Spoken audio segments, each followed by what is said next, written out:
एक बार पुनः सभी का स्वागत है। आज हम बात करने जा रहे हैं अपने मानव भूगोल के मूल सिद्धांत का अध्याय 5वां, जिसका टॉपिक है प्राथमिक क्रियाएं यानी प्राइमरी एक्टिविटीज की आज हम बात करने जा रहे हैं। तो सबसे पहले समझते हैं बच्चों, आर्थिक क्रियाएं क्या होती हैं, यानी इकोनॉमिक जो एक्टिविटी होती है वो क्या होती है।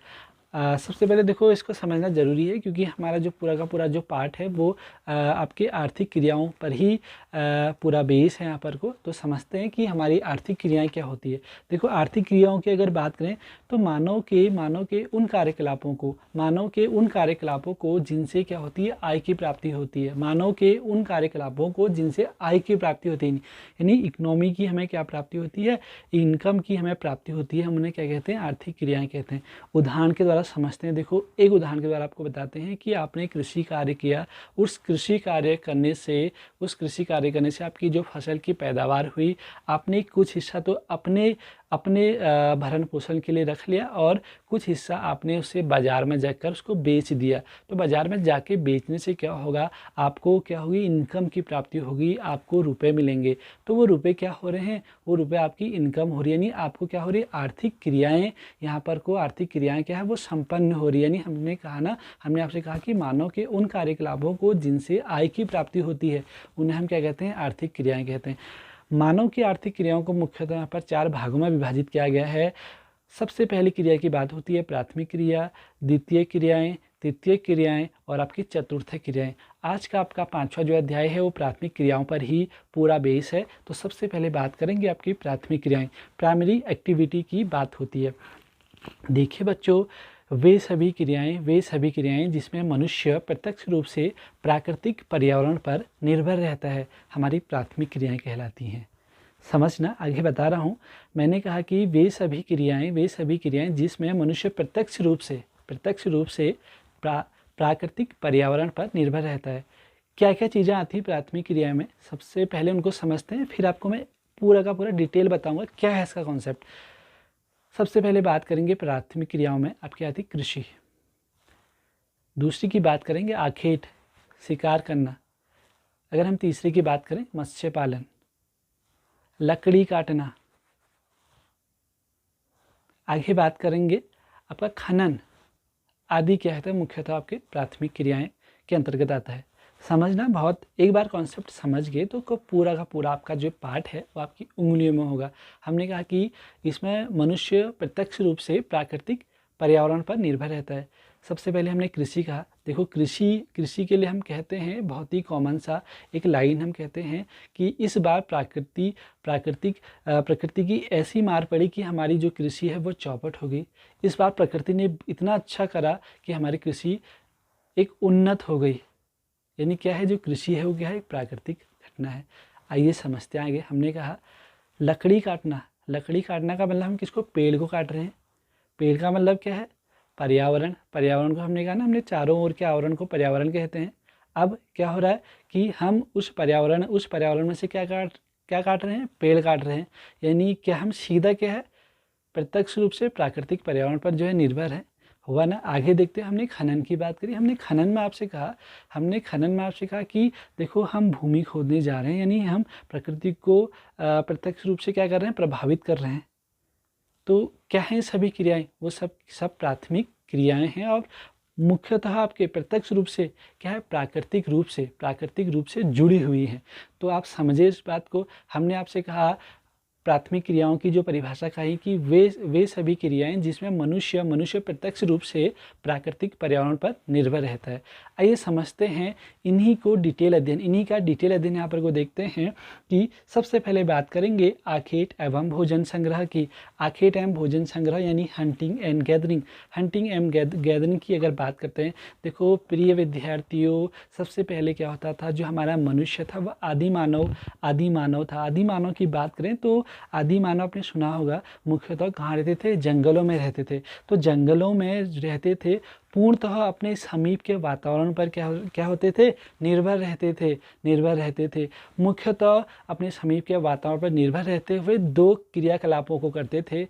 एक क्रियाकलाप की बात है, वो मुख्यतः आपके पशुओं का आखेट करते थे, यानी पशुओं का शिकार करते थे। और दूसरा जो आपके क्रियाकलाप है, जंगली जो खाद्य पदार्थ है, जो जंगली कंदमूल जो फल है, उनका संग्रहण करते थे, उनको उनका क्या करते थे, उनको भोजन के रूप में लेते थे। यानी हमने दो बातें कही आपसे कि जो आदि मानव था मुख्यतः दो क्रियाकलाप करता था, एक तो शिकार करता था और दूसरा जो अपने समीप के वातावरण के कंदमूल फलों को एकत्रित करता था अपने भोजन के लिए। अगर हम बात करें आपके आखिरी टाइम भोजन संग्रह के क्षेत्र जो हमें विश्व में देखने को मिलते हैं, आपको एक मैप भी दिखाया जा रहा है साइड में, आप उसमें भी देखिए। आपका उत्तरी कनाडा का जो क्षेत्र है हमें यहाँ देखने को मिलता है इस प्रकार का आखिरी टाइम भोजन संग्रह का क्षेत्र। उसके अलावा उत्तरी यूरेशिया की बात होती है, दक्षिणी चिली की बात होती है, अमेजन बेसिन की बात होती है। उसके अलावा भी आपका ऑस्ट्रेलिया, उष्णकटिबंधीय अफ्रीका आदि क्षेत्रों में भी हमें इस प्रकार की जो एक्टिविटी देखने को मिलती है। आइए बात करते हैं आपके अगले टॉपिक की, जिसका नाम है आपका पशुचारण, यानी पेस्टोलिज्म की बात होती है। तो बच्चों, प्रिय विद्यार्थियों, पशुपालन, जो पशुचारण है मुख्यतः यहाँ पर को हमारे भौगोलिक विकास और तकनीकी विकास के आधार पर आज का जो पशुचारण है मुख्यतः एक व्यावसायिक रूप यहाँ पर को धारण करने जा रहा है। एक व्यावसायिक हमें पशुपालन देखने को मुख्यतः मिलता है। और यहाँ पर हमने इस पशुचारण को दो भागों में यहाँ पर को बांटा है। पहले है आपका चलवासी पशुचारण और दूसरा आपका वाणिज्य पशुधन पालन। तो सबसे पहले बात करेंगे आपके चलवासी पशुचारण यानी नॉमैडिक हेडिंग की बात होती है। देखो, चलवासी पशुचारण आपको समझ आ गया होगा इसकी शब्दावली से ही। चलवासी का मतलब है कि चलते रहना है एक स्थान से दूसरे स्थान पर।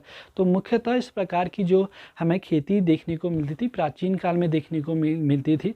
इसमें जो पशुपालक होते थे उनका मुख्य तौर पर इसमें जो इसकी विशेषता कहें तो जो पशुपालक होते थे वो अपनी इनकम के लिए, अपने वस्त्रों के लिए, अपने भोजन के लिए, अपने यातायात के लिए मुख्यतः इस प्रकार का पशुचारण करते थे।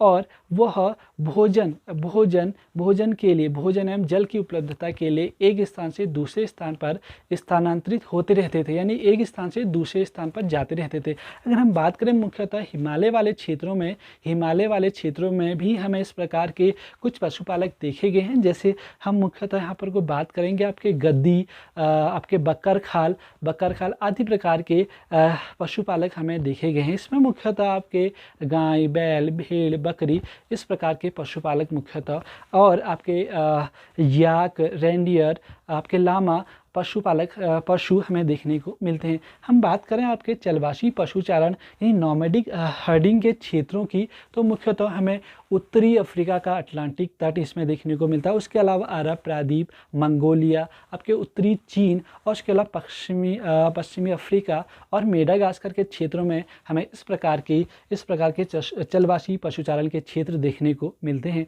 आइए प्रिय विद्यार्थियों, आज का हमारा लास्ट टॉपिक देखेंगे इस भाग 1 का, वाणिज्य पशुधन पालन यानी कॉमर्शियल लाइव स्टॉक रियरिंग की बात जहाँ पर को होती है।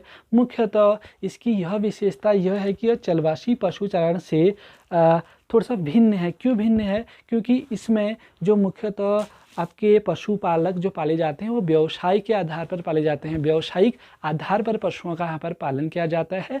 और इसकी यह भी विशेषता है कि यहाँ पर को बड़े बड़े फार्मों में यह पशुपालन हमें देखने को मिलता है। और मुख्यतः एक पशु पर ही यह पूरा फोकस्ड होता है, जिसमें मुख्यतः जो हमें पशु देखने को मिलते हैं आपके घोड़ा, बकरी, गाय आदि इसमें देखने को हमें मिलता है। और सबसे बड़ी विशेषता यह है कि इसका जो मुख्य उद्देश्य है वो आर्थिकी प्राप्त करना है, यानी आपकी इनकम प्राप्ति हेतु इस प्रकार के पशुचारण हमें देखने को मिलता है।